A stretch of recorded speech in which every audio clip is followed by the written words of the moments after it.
Hey guys, this is the Gaming Robot, and I want to welcome you back once again to the Birch Forest Railway. It's been a while, I do apologize, but today I'm hoping to redeem the reason as to why I've been away for so long.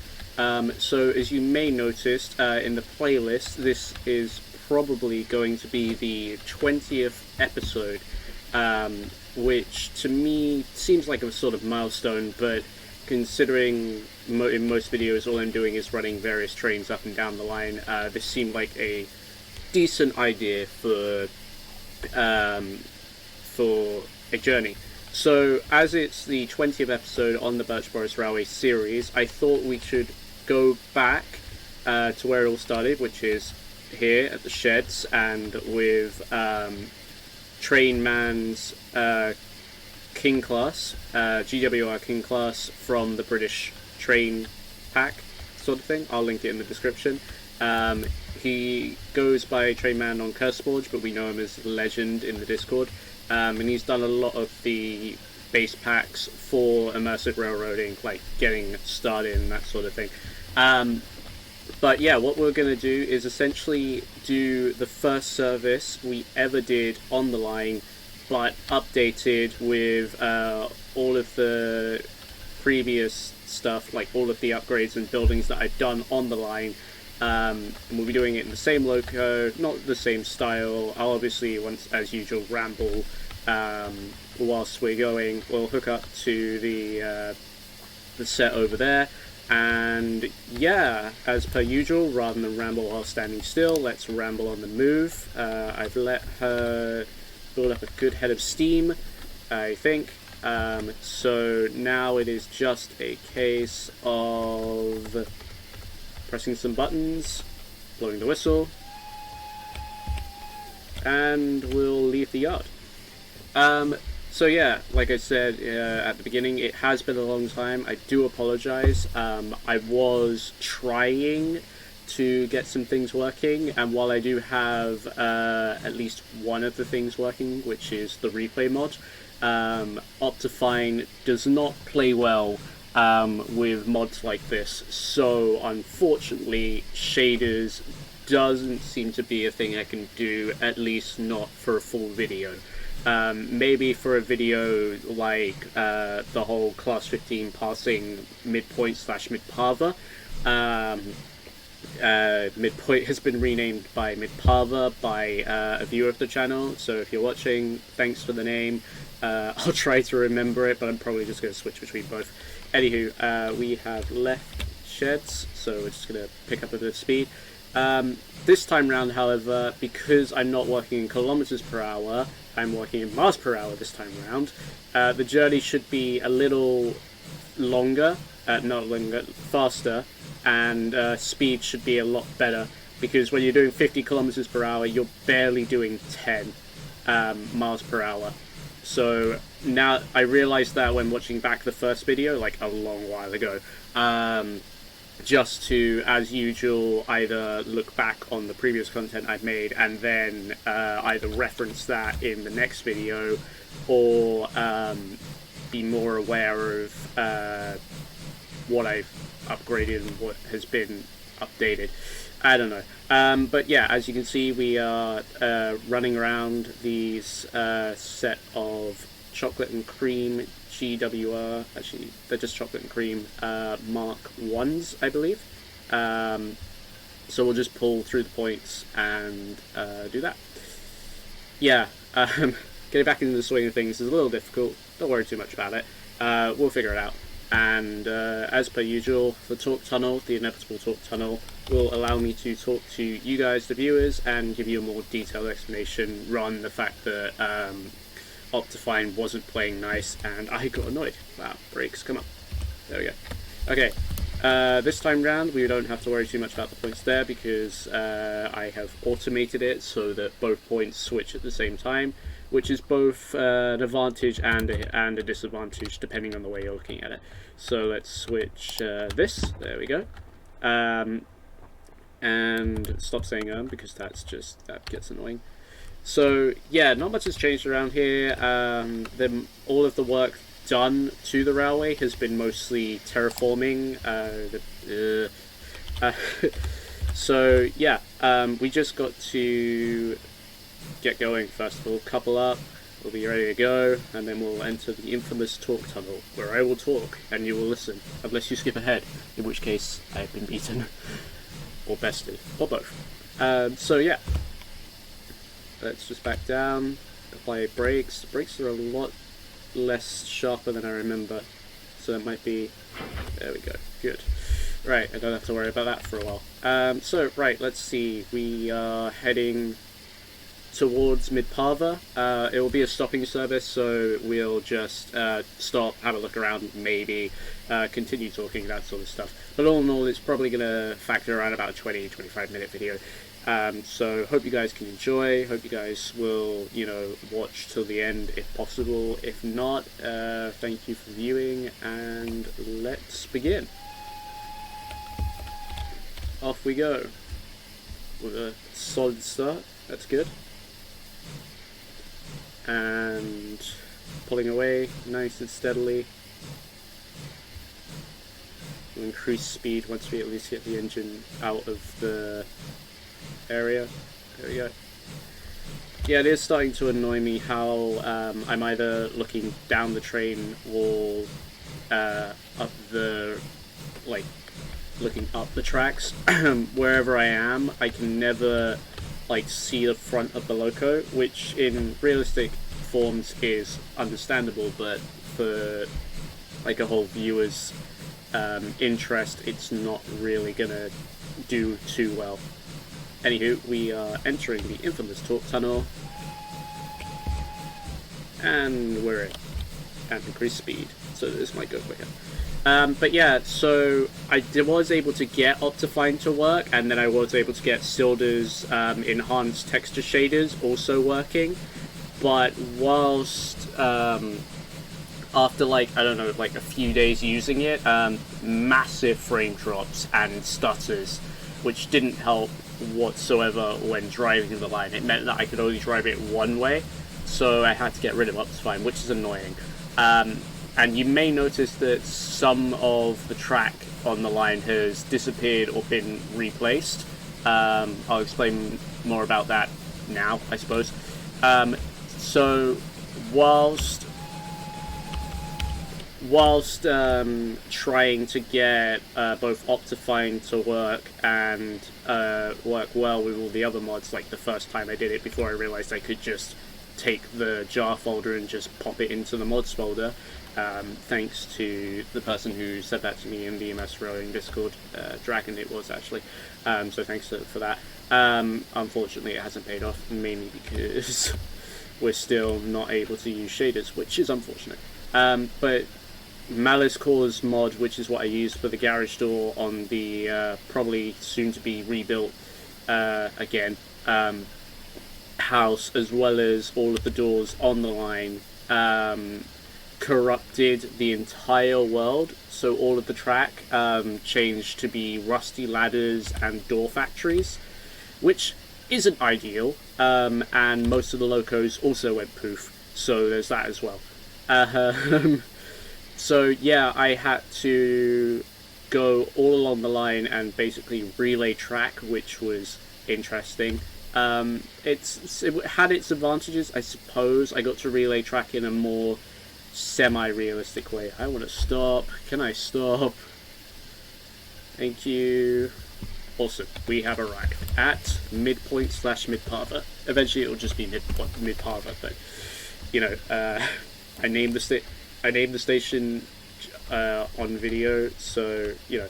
But yeah, I think Mid Parva is definitely a better name for this station, much better. We have more than enough space. That's going to annoy me. Okay, time for some on-camera building.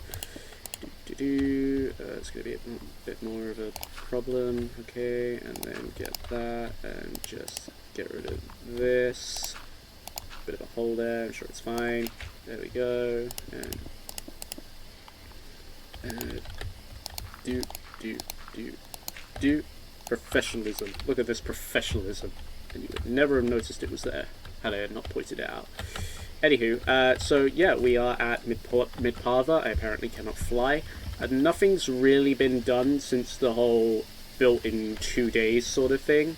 If you remember, I said that I would be able to, on a Tuesday, I said that I'd be able to get all of this done by a Thursday.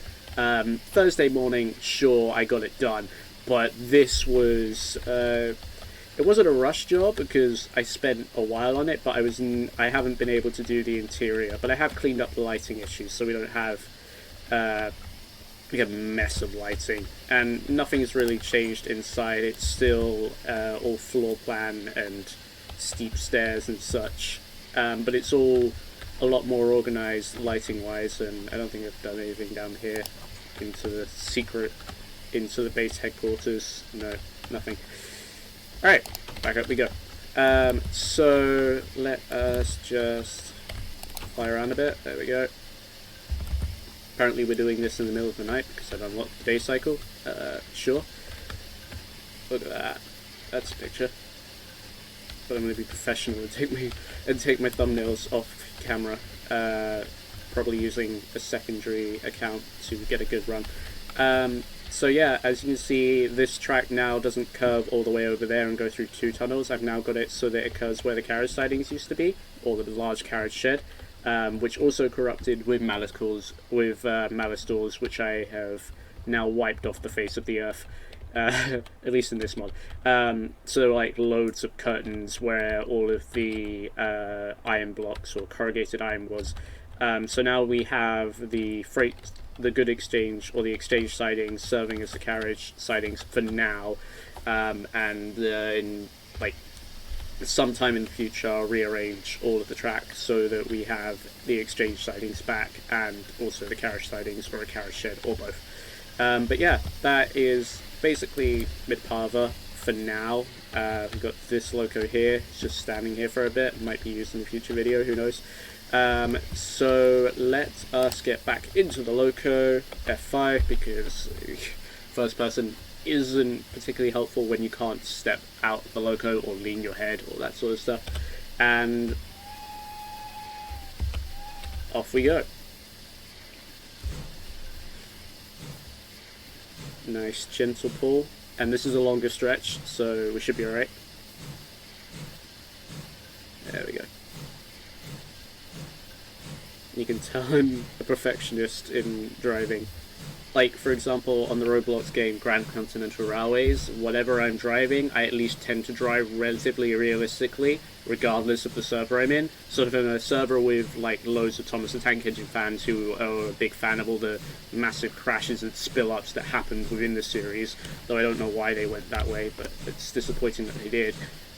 At least in the animations or the CGI, they toned it down a bit, but there's now the convenient loops and stations and sidings that appear whenever plot convenience or the plot or the story needs it.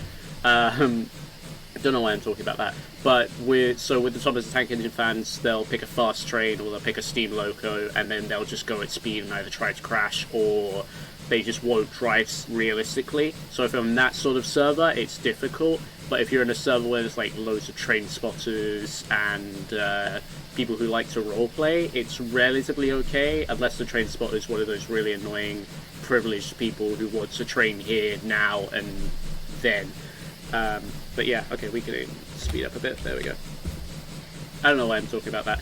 But the bottom line, or what I'm trying to say, is that I do try to drive relatively realistically in whatever game I'm playing. So, like, driving games, Forza Horizon 4 is relatively realistically, unless I'm in a race scenario, or at least it's done semi-safely. Any train driving games, Train Sim, you don't really have much of a choice. Like Train Sim World, you definitely don't have much of a choice, because if you overspeed, you get action points taken away, and if you run a red light, that's end of scenario and you have to restart, which is a pain.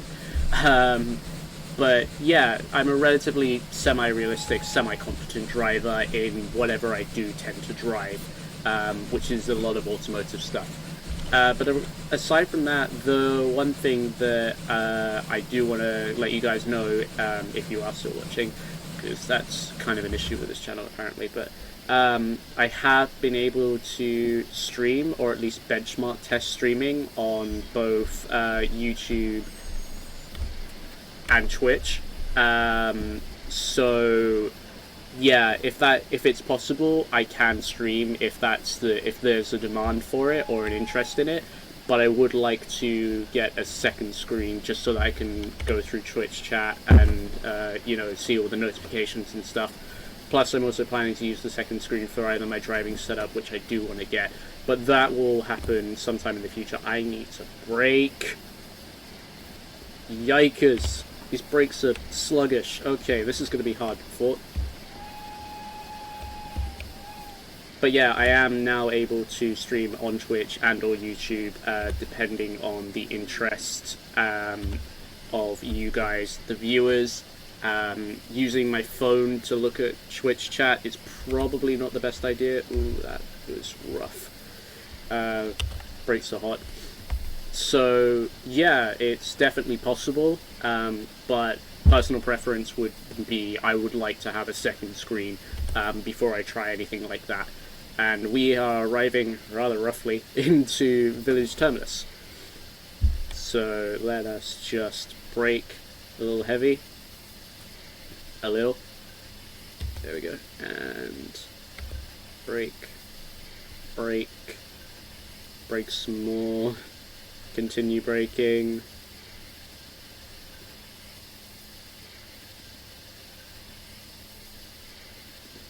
There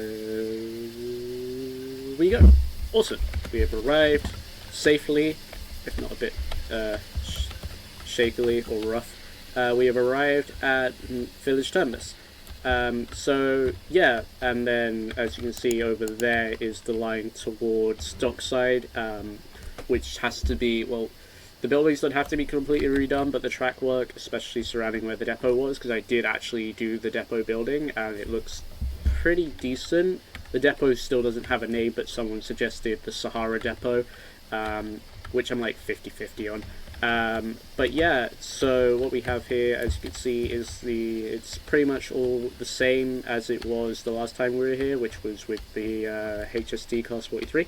But I've just changed the lights around. I've spaced them out a lot better. And I've replaced the glowstone in here with redstone lamps just for convenience. Did I put levers on? Yeah, I did. Of course I did. And yeah, everything's pretty much the same as it has been for quite a while. Village Terminus, once I built it, has always been relatively the same. Mainly because it was such a big project at the time. Nowadays, like, building dockside takes, at best, at least for the roof, took about 5 hours maybe, and that's just a lot of tedious placing. But with good music and good Eurobeat, which is the type of music I like to listen to, or trance, or both. Jeez, brakes! Come on! It's not that heavy, is it? I wouldn't know. But with the right sort of music, anything is possible and goes by a lot faster. I need to do something here. I was planning on making this like riverside, but we're over the river. Are we? Well, we would have been had I not terraformed. But yeah, I suppose it was a lot shorter, or it felt a lot shorter than it was, and that's only because it's now from Village Terminus to from Shed Station to Village Terminus and vice versa. It's around about a 6-minute trip, non-stop. So we've stopped, so it's probably going to be a little longer. But yeah, so I hope that you guys have enjoyed. I hope that it's that I haven't disappointed in what I've been doing around here. I mean, most of it's behind the scenes work, some things that you won't see, but it's just because I'm a nitpicker or a perfectionist, so I've gone and done it. For example, you may have noticed the tunnels have appeared a little thinner. 5 hours worth of stone and terracotta had filled in some of those tunnels, and I also replaced some banks. But again, with me just focusing on the train ride or driving the loco, it's unlikely that you would have seen it. But if you have noticed it before I mentioned it, then yeah, it's that sort of work that adds to like the whole process of keeping the railway looking clean and functional. I don't know why I sound like an advert, ignore me. But yeah, I hope you guys did enjoy the video, whatever it turned out to be. If you did enjoy the video, don't forget to leave a like. If this is something you want to see on a more regular basis, regular-ish, don't forget to subscribe, ring the bell so you can see when I next upload. And yeah, from Village Terminus and the Birch Forest Railway by association, I'll see you guys around. Bye.